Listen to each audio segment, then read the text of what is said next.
세상을 바꾸는 힘. 최영일의 YTN 뉴스 정면 승부.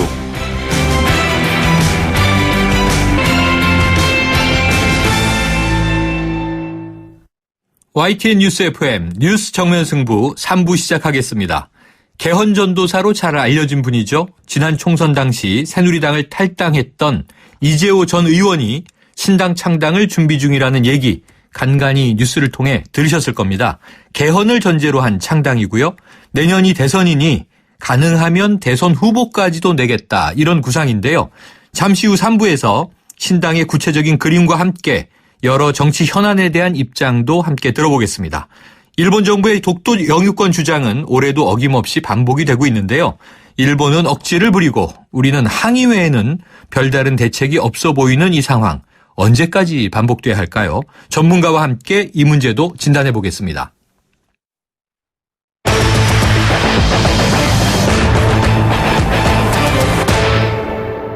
네, 이재호 전 의원 연결해서 구상 중인 중도 실용주의 신당 창당에 관련한 궁금한 내용들 질문해 보겠습니다.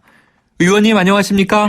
예, 안녕하십니까? 네, 정말 오랜만에 뵙는 것 같은데요. 예, 진짜 오랜만이네요. 요즘 근황은 어떠세요? 예, 요즘 아시다시피 전국 지역을 좀 다니느라고. 네. 예, 조금 약간 바쁘게 좀 움직입니다. 네, 광폭 행보를 하고 계시군요. 광폭까지는 아니지만. 네, 무더운 여름에 전국 각 지역의 날씨들을 체험하고 계신 것 같은데요. 예. 자, 단도직입적으로 신당 만들어지나요? 예, 지금 한 3개월 동안에 이제 추진위원회 준비가 끝났고요. 네. 이제 9월 6일 날 법적인 창당 준비위원회를 발기인대회를 하지요. 아, 네. 그러면 이제 발기인대회 하고 나서 6개월 이내에 중앙당이 창당돼야 정당 등록이 되니까요. 네. 그래서 내년 1월쯤 창당을 하려고 합니다. 그러면은 지금 알려진 바를 토대로 좀 질문 드리면, 예. 자, 이 신당은 개헌을 추진하기 위한 동력 차원이다. 이런 진단들이 있는데 맞나요? 그렇습니다. 예. 그러니까 그러나 이제 개헌을 하기 위해서 신당만 만들어지는 게 아니고, 네. 이제 국회 여야가 좀 개헌을 두고 정략적으로 각 당들이 이용한다거나 머뭇거리기 때문에, 네. 개헌을 또 국민운동도 개헌을 하기 위해서 또 벌리고요. 네. 정당도 만들고 총체적으로 개헌에 대해서 좀 수위를 높이려고 합니다. 네, 그렇군요. 지금 20대 국회 들어와서 또 이 야당은 원내 교섭단체가 있는 당만 2당이 되지 않았습니까? 그렇습니다. 3당 체제인데 그렇다면은 지금 추진하시는 이 신당이 지향하는 비전이나 정책 목표를 좀 어떻게 이해하면 될까요? 예, 저희 4가지인데요. 네네. 저희들이 기본적인 이념이라 그럴까, 사상은 중도 실용주의 노선을 취하고요. 네. 그리고 저희들이 주요하게 내거는 4가지 주장은 첫째가 개헌을 통해서 정치 구조를 바꾸고요. 네. 두 번째가 행정구역 개편을 통해서 행정 단계를 3단계로 2단계로 축소하고요. 네. 전국을 100만 단위로 50개 광역시를 만들려고 합니다. 지금 거기다 지방 17개 분권을 줘버리면 네네. 정당 선거제도, 교육제도 전체가 바꾸어지고 네. 지역이 활성화되어서 나라가 활성화되는 그런 방향으로 가려고 하고요. 세 번째가 이제 동반 성장을 통해서 양극화를 해소하고요. 네 번째가 이제 남북 문제에서 핵 문제는 6차 회담에서 논의를 하고 남북은 자유왕래를 통해서 통일 기반을 닦는 이 4가지가 저희 당의 기본적인 주요 정책이자 주제입니다. 네, 귀에 쏙 들어오는데요. 예. 지금 광역을 50개로 재편한다. 이런 것도 좀 혁신적으로 들립니다만 그 마지막에 지금 말씀하신 남북 문제요. 예. 북핵 문제는 6자 회담, 기존에 있었던 국제 테이블에서 논의한다. 그렇습니다. 그리고 남북 간 자유왕래를 통해서 평화통일 기반을 조성한다. 이 자유왕래라고 하는 것이 고속철도를 연결하겠다는 거죠. 아. 예. KTX를 북한 신의주까지 하고 저 나진까지만 연결하면 거기서 강을 건너서 대륙으로 나갈 수가 있으니까요. 네. 그걸 통일의 전 단계로 북한과 합의를 보려고 하는 거죠. 네. 전임 정부에서 중요한 역할을 하셨으니까 예. 이명박 정부에 이어서 이번 정부에서도 남북 관계는 계속 좀 냉각되고 있지 않습니까? 그렇습니다. 이걸 돌파를 해야지 이대로 갖고는 점점 더 불안해지죠, 국민들도. 네, 네. 예. 그럼 이 의원님은 지금 사드 배치에 대해서는 어떤 입장이세요? 사드 배치 자체에 대해서는 제가 반대를 한다 이런 입장은 아닙니다만은 네. 그 과정이 정부가 갈등을 좀 오히려 조장하는 측면이 있어서 네. 네, 그런 점이 좀 정부의 능력이 좀 한계가 있었지 않았느냐. 정부가 갈등을 조장하는 측면이 있다. 네, 오히려 의도적으로 하지는 않았다 하더라도 네네. 그 진행 과정이 너무 미숙하고 네. 오히려 정부 하는 거 보면 저절로 그게 반대하게 생겼어요. 하하, 그렇군요. 자, 그런데 이제 가장 중요한 건 역시 개헌의 방점이 있으십니다. 그렇습니다. 예. 예, 그런데 이제 개헌이 이 원외 활동만으로는 한계가 있지 않겠습니까? 지금 20대는 그렇습니다. 안 들어가셨으니까요. 저희들이 원외 활동은 네. 원내 정당이 국회가 개헌을 할 수 있도록 네. 저희들 국민적 합의와 국민적 논의를 이끌어내는 거죠. 네. 즉 국민적 동의를 받아내는 역할을 하는데 저도 원내에 있었습니다만 네. 대개 원내 정당들 국회의원들이 또 각 정당의 대표들이나 정부에서 하기 싫을 때는 핑계를 국민이 동의를 받아야 된다. 네. 국민의 논의가 있어야 된다. 이렇게 이야기하잖아요. 네. 그런 소리 못하게 저희들 국민운동기구나 정당을 통해서 국민들의 합의를 이끌어내려고 합니다. 네. 그래서 운동이라는 표현도 쓰셨는데요. 그렇습니다. 그런데 지금은 탈당하신 상태죠? 그렇습니다. 제가 네. 지난번 선거 때 밀려났지 않습니까? 네네. 그 복당을 제가 안 했죠. 그러니까 이제 신당을 또 만들어 나가시는 과정인데 그래도 이 친정이라고 할 수 있는 이 새누리당 현역 의원들이 좀 동참해줘야 되지 않겠습니까? 지금 제가 현역 의원들 보고 이 개헌정당 하니까 네. 동참하자고 하면 그런 앞뒤가 좀 안 맞으니까 네네. 그 사람들 국회의원 된 지가 이제 몇 달 되지도 않았는데 이제 정당이 만들어지고 네. 창당이 되고 또 현재 그동안에 개헌을 둘러싸고 각 당 간에 의견이 표출이 되고 또 이제 그런 과정에서 현재 정치권이 대선을 앞두고 이대로 가기는 어렵지 않느냐 이런 판단도 서고 네. 그러니까 정치판이 뭔가 새로운 조짐이 있을 때 우리 당에 들어오라 이렇게 이야기해야지 지금은 이제 창당도 안 해놓고 네네. 먼저 국회의원 현재 당 내놓고 우리 당에 오라 그러면 네. 그 사람들이 선뜻 오지도 안 하고 또 그건 이 순서도 아니고요. 타이밍을 보셔야 되겠군요. 네. 자, 처음에 네. 철저하게 저희들이 창당하는 게 4가지 원칙이 있습니다. 네. 첫째는 이것이 이제 철저하게 명망과 중심의 정당을 에서부터 그 국민 중심의 이 정치가 바뀌어야 된다고 생각하는 사람들 중심으로 네. 정당을 만든다. 네. 명망과 중심을 탈피한다는 거고 두 번째는 이제 참여자가 정당 준비에 참여하는 사람들이 그래 참여를 확보하려고 그럽니다. 네네. 그럼 1인당 100만 원을 내어서 네. 정당 자금을 확보를 하려고 그럽니다. 네. 200만 원도 안 받고 일단 딱 100만 원씩 1000명을 모아서 장당 기금으로 해야지 네. 외부로부터 단돈 10원도 돈을 받지 않는다는 게 원칙이고요.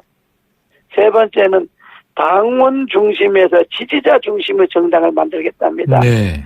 지금은 이제 당원 중심이라는 게 너무 구태스럽기 때문에 네네. 언론, 통신, 정보 이게 발달되어 있기 때문에 네. 옛날하고 다르니까 지지자 중심의 정당을 만든다는 거고 네 번째는 각 지역의 지구당은 철저하게 봉사단체로 만듭니다. 그러니까 자기 지역에 한 달에 2번 이상 봉사활동을 네. 하는 그런 단체로 지구당을 만듭니다. 그러니 기존의 정당하고는 좀 많이 다르죠. 그러네요. 예. 그동안 또 이 제야에서 주장해온 좀 네트워크 정당 이런 쪽하고도 맞닿아 있는 면이 보이는데요.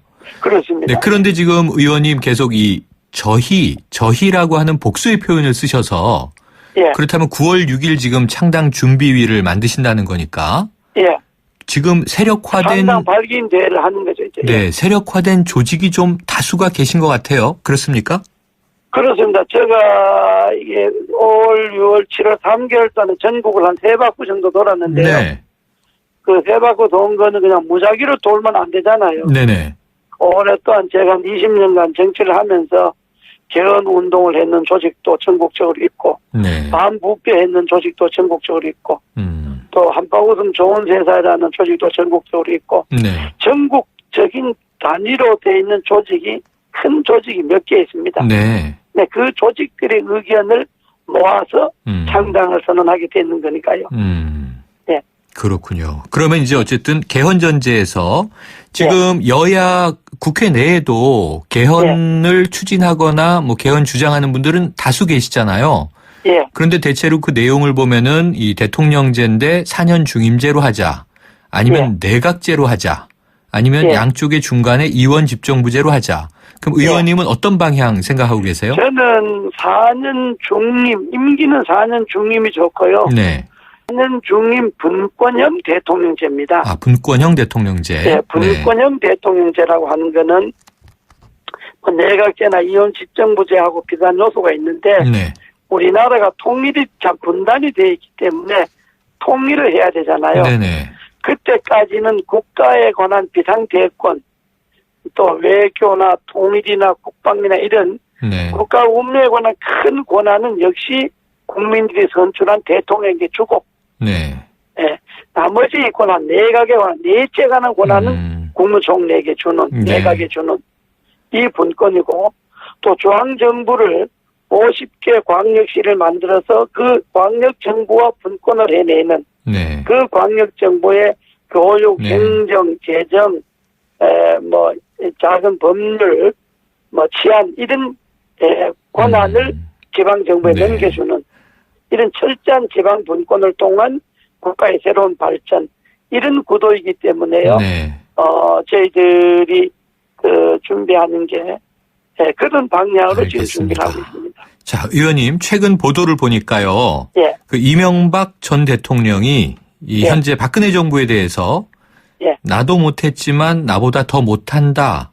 이런 평가를 했다는 얘기가 보도가 됐는데 이거 맞습니까, 의원님? 아니 저는 그게 무슨 그 현역 의원들이 인사원 자리에서 했다고 이야기를 했는데 제가 확인해 보니까 그런 일이 없다는 거예요. 아, 이거 사실 무근인 오보네요. 예. 네, 그렇군요. 사실은 무근이고 그는 뭐 대통령께서 말씀하시는 것이 아니고 전 대통령께서 지금 일반 국민들이 다 그렇게 이야기하잖아요. 해도 너무 못한다고. 네. 예, 국민들이 그렇게 해서 다들 이야기하죠. 알겠습니다. 자, 끝으로요. 이 오늘 박근혜 대통령 휴가 마치고 국무회의 주재를 했는데요. 지금 이 우병우 민정수석 사태가 초미의 관심 아닙니까? 그렇습니다. 의원님 어떻게 보고 계세요? 저는 처음부터 우병우 수석 문제가 터졌을 때 바로 그날인가 그 다음 날인가 민정수석이라는 자리가 인사를 검증하는 자리인데 그렇죠. 비록 제기되는 문제가 사실이 아니라 하더라도 그런 의혹만 받는 것 자체가 이미 청와대에 있는 건 불가능하다. 물러가야 된다. 불가능하다. 그건 왜냐 그러면 다른 일반적인 자리 있지 않습니까? 그거는 뭐 사실이 아니면 그냥 뭐 있어도 되지만 그 자리는 바로 대통령 그야말로 청와대 턱 밑까지 비리가 판을 친다는 이야기밖에 안 되니까 그런 오해를 받는 자체 하나만 해도 대통령을 모실 자격이 없는 겁니다. 그러면은요. 본인이 스스로 빨리 그만둬야죠. 박 대통령은 왜 경질을 하거나 조치하지 않고 있을까요? 그거 참 이상하네요. 참 묘하네요. 그건 일반적인 박 대통령께서 늘 비정상을 정상화하겠다 그러잖아요. 지금 우병우 수석을 그냥 두는 거야말로 지극히 비정상이죠. 그걸 정상화하려면 본인이 그만두지 않으면 불러다가 네. 여러 가지를 위해서 당신의 억울한 점이 있다 하더라도 지금은 정치 안전을 위해서 좀 그만둬라 이렇게 네. 말씀을 하시든지 아니면 우병우 수석 본인이 내가 뭐 억울한 점 있지만은 국정 운영을 위해서 그만두겠다 이렇게 하는 것이 네. 정치잖아요. 그렇죠. 그 논어에도 보면 당단 부단이면 반수 기울라니까 네. 결단할 때 결단하지 않으면 화가 되돌아온다는 말이 있어요. 알겠습니다. 그러니까 그건 지금은 결단해야 될 시기지 그럴 시기가 아니죠. 네. 자, 예. 의원님 오늘 말씀 예. 여기까지 듣고요. 앞으로 또 창당 과정에서 궁금한 예. 거 종종 여쭙겠습니다. 고맙습니다. 네. 예. 지금까지 이재호 전 의원이었습니다.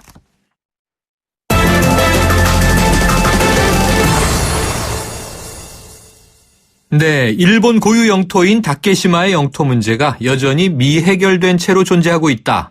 2016년 일본 방위백서에 실린 내용인데요. 12년째 되풀이되고 있습니다. 자, 일본 와세다 대학교 이종원 교수 연결해서 의견 들어봅니다. 교수님 안녕하십니까? 네, 안녕하십니까? 네, 자, 오늘 나온 방위백서 지난해와 별 차이 없는 표현인 것 같은데 그렇죠, 교수님?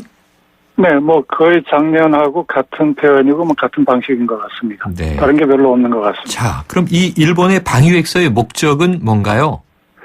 네, 뭐 기본적으로는 국민 홍보용으로 매년 발행하는 거죠. 그러니까 우리나라도 국방백서를 2년마다 내는 걸로 알고 있는데, 네. 뭐 주요 국가들이 하는 것처럼 뭐 자기네 일본 자신의 방위 정책을 우선적으로는 일본 국민들한테 홍보하고 네. 지지를 얻고 뭐 대외적으로 또 공표하기 위해서 그렇게 네. 내는 거죠. 자, 그렇다면 독도가 일본 땅이라는 이 12년째 반복되는 주장에 대해서 일본 국민들이 좀 어떻게 받아들이고 있는지 궁금한데요. 좀 관심은 있습니까? 뭐 이번 방위백서는 이제 우리가 보면은 독도 표기가 있으니까 관심이 높지만 일본 내에서는 뭐 방위백서 많이 그런 표현을 하는 것도 아니고 네. 예컨대 외교 청소도 나오면 또 같은 네. 표현을 하고 또 뭐 매년 교과서 개정, 집필 요령 같은 것이 나오면 또 같이 강조가 되고 하니까 네. 이번에 특히 이 부분에 관해서 높은 관심이 있다. 뭐 그렇게는 얘기하기 어려울 것 같습니다. 오히려 네. 한국에서 반발을 한다 하는 것이 뉴스가 되는 거죠. 네, 그렇군요. 자, 이번 방위백서에서 그럼 조금 이제 강화된 부분이라면 이 북한과 중국에 대한 기술인 것 같습니다. 그러면 현재 일본이 북한과 중국에 대해서 좀 견제를 강화하는 것으로 해석할 수 있을까요?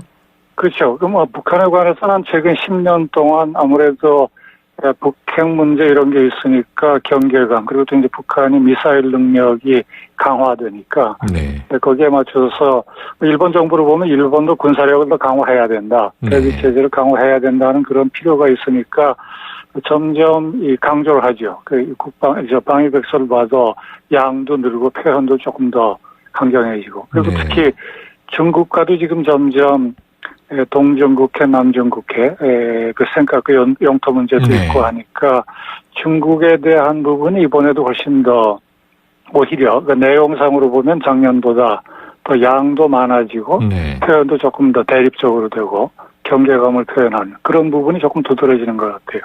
그러면은요, 교수님, 이 북한이 계속 지금 핵 개발에 박차를 가하고 미사일을 계속 쏘고 하는 부분이나 혹은 네. 사드 관련해서 이 중국이 좀 미국하고 대립각을 더 예리하게 세우는 부분이나 이게 네. 지금 아베 정권의 입장에서는 오히려 도움이 되는 거 아닙니까? 어떻게 보면은 도움이 되는 부분이 많죠. 그러니까 네. 아베 총리가 하고자 하는 게 일본의 어떻게 보면 군사력에 대한 하드웨어, 소프트웨어를 강화한다는 거니까 한편으로는 방위력을 강화하는 구실도 되고 그리고 또 헌법 개정이 염원인데 그 평화헌법 개정이죠. 군사력 보유를 금지한 조항을 철폐한다는 건데 그런 걸 추진하는 데 있어서도 오히려 중국과 미중 대립이 심화되는 것이 어떻게 보면 공헌하는 부분이 있죠. 지금 이 독도 영유권 주장 문제 10년이 넘게 뭐 반복되고 있는데요. 우리 정부가 할 수 있는 일이라는 것이 당국자 불러서 항의하는 정도 아닙니까? 그러면은 그렇죠. 우리 정부의 대응 좀 어떻게 돼야 실효성이 있다고 보세요? 글쎄요. 어떻게 보면 뭐 실효성이 있는 대응이라는 게 그렇게 쉽지는 않은 것 같습니다. 네네. 그러니까 어떻게 보면 우리한테 딜레마는 우리가 지금 현재 영유를 하고 있는데 오히려 문제가 되면 더 일본이 공세를 취하고 그런 부분이 있으니까 한편으로 이제 조용한 외교를 그동안 해온 게 있는데 또 조용한 외교를 하다만 보면 일본이 공세를 취하니까 대항할 수밖에 없고 하는 그런 좀 어려운 점이 있는 것 같아요. 그러니까 이번 같은 경우에도 뭐 객관적으로 보면 일본이 이번의 표현이 새롭게 뭐 한 게 아니기 때문에 우리가 뭐 새로운 어떤 대응을 할 차원은 아닌 것 같고요. 근데 다만 일본이 뭐 매년 같은 거지만 이런 주장을 되풀이하면 그걸 묵인할 수는 없으니까 묵인하면 인정하는 첫걸음이 된다는 해석도 될 수 있으니까 그러니까 일단 항의는 하지만 뭐 항의한다고 해서 당장 일본이 그러면 이런 기술 방위백서의 표현 같은 걸 바꾼다든지 그런 건 좀 기대하기 어려운 것 같습니다. 아마 좀 장기전으로 관리를 하면서 우리가 현재 영유를 하고 있으니까 그렇게 서두를 건 없고 그렇게 대응하는 수밖에 없는 것 같습니다. 네. 자, 어찌 보면 뭐 관련된 문제일 수 있는데요. 지난해 12월 28일 한일 정부 간 합의가 있었죠. 네. 그래서 일본 정부가 일본군 위안부 피해자 지원재단, 지금 화해와 치유재단으로 이름이 정해졌고요. 여기에 출연을 이제 10억엔을 하기로 했는데 뭐 아직 나오진 않았고 10억엔의 출금에 대해서 8월 중순에 이제 한일 국장급 회의가 예정돼 있습니다. 네. 이 배상금이다 아니다 여러 가지 복잡한 문제가 논란이 국내에서도 있는데요. 일본에서는 우선 여기에 대한 반응들이 좀 있습니까? 뭐 일본으로 보면 자기네 입장을 관철시켰다라는 해석이니까 다시 말해서 이건 뭐 배상의 성격이 아니다 하는 건 명확히 선을 긋고 있잖아요. 근데 이건 65년에 이미 청구권으로 전부 해결이 된 것이고 새롭게 배상할 것이 없다. 이번에 하는 것은 뭐 일종의 명목은 명확히 얘기하지 않지만 하여튼 한일 협력 사업을 위한 재단을 위한 출연금이다. 배상은 아니다 하는 그런 성격을 둘러싸고 워낙 좀 애매한 합의를 했기 때문에 여전히 논란이 많은 거죠. 네. 자, 그런데다가 이 아베 총리의 최측근으로 알려진 인물입니다. 이 자민당의 이나다 도모미 정무조사회장으로 알려져 있는데요. 이 주한 일본 대사관 앞에 소녀상 철거를 지금 공개적으로 요구했어요. 어떤 인물인가요? 뭐 아베 측근 중에 한 사람이죠. 그리고 상당히 이념적 우파 보수주의 역사 수정주의를 대변하고 우파가 가장 기대를 하는 여성 정치가죠. 점점 아베 총리도 이 이나다 씨를 이번에 또 내일 그 내각 개조가 있는데 방위상으로 임명을 한답니다. 아, 방위상입니까? 그러니까 네. 상당히 이게 주요한 강요로 임명을 하는 건데 아베 총리로 보면 이 도모미 씨를 차기의 어떤 유력 정치가로 키워가려는 의도가 명확하죠. 아, 그렇군요. 안 그래도 지금 뭐 다음 달 예정된 개각에서 강요로 기용될 가능성이 있다 이런 보도를 봤는데 지금 방위상에 내정이 됐군요. 다음 달이 아니고 내일 발표가 납니다. 네. 그러니까 아마 이제 7월 달 보도로 보면 다음 달인데 그러니까 올해 8월 3일 내일 아마 정식 개조 발표가 있을 텐데 오늘 오후에 보니까 방위상으로 거의 확정된 것 같다는 보도가 나오고 있네요. 그럼 8월 중순께에 이 10억엔을 출연하면서 결국은 소녀상 철거에 대한 압박을 가할 것으로 관측하세요? 아마 일본은 계속 압력을 가하는 것 같습니다. 특히 그 도모미 씨가 정조회장의 자리에 있으면서 소녀상 철거가 10억엔을 내는 전제 조건이라는 얘기 가장 강력하게 초지일관 얘기한 사람이거든요. 그러니까 아마 더더군다나 정부의 또 중요 강요로 들어갔으니까 담당 그 강요는 아니지만 그 문제에 관한. 그러나 아마 점점 그 목소리가 커지고 한국 정부에 대한 압력 같은 것도 커질 가능성이 있을 것 같습니다. 네, 방위상이라는 것도 좀 미묘해 보이네요. 교수님, 오늘 말씀 여기까지 듣겠습니다. 고맙습니다. 네, 감사합니다. 지금까지 일본 와세다 대학교 이종원 교수였습니다. 여러분, 자주 움직여야 합니다. 하루 종일 앉아있는데 어떻게 3초면 충분합니다. 책상 교체 없이 바로 올려 사용하세요. 스마트 오피스를 위한 베리데스크. 여러분의 업무 자세와 능률을 함께 올려드립니다. 베리데스크. 1644 대리운전 1644 불러보자 꽃배달도 1644 전국 꽃배달 배송비 포함 3단 환 54,000원부터 3단 환 54,000원부터 1644 꽃배달 1644 대리운전 1644 사장님, 성악가 김동규 씨네 집 바닥재 좋던데 우리 집도 똑같은 걸로 해줘요. 아, 요즘 떠오르는 바닥재 스타 강마루. 스타일 좋고 습기 열 긁힘에 강하니까 오래 사용하려면 그래서 스타 강마루로 하는구나. 성악가 김동규입니다. 강마루 스타는 스타 강마루. 스타 강마루. 세상에 없던 자동차 전시장이 온다. 제기와 랜드로버 공식 딜러 KCC 오토모빌 서초 전시장 그랜드 오픈. 지상 8층 지하 2층의 대규모 전시장 KCC 오토모빌 서초 전시장에서 완벽에 가까운 특별함을 만나세요. 분당, 일산, 원주, 제주, 성남, 서초, 양재 네트워크 운영 중. 네, 3부는 여기까지고요. 4부로 이어갑니다.